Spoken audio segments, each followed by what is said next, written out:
Isa lang ang buhay, hindi dalawa. Isang beses lamang po tayong dadaan sa daigdig na ito. Hindi na tayo babalik.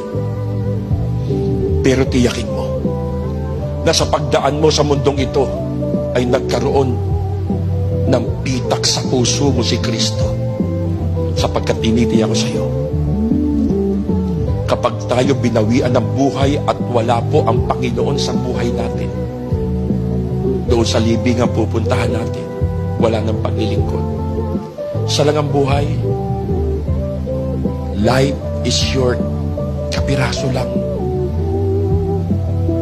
Mga kapatid, lahat tayo may haharapin after physical death. Hebrew 9:27, itinakda ng Diyos sa isang tao ang minsan mamatay. Pagpikit natin, pagpantay ng paa, pagdilat natin, nasa harap na tayo ng Diyos. Ano mukha ihaharap mo?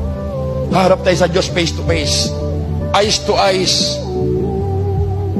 Kung dito wala kang ginawa sa Panginoon, di ka naglingkod sa Diyos, ano mo kaya harap natin sa Panginoon? Binili tayo sa malaking halaga.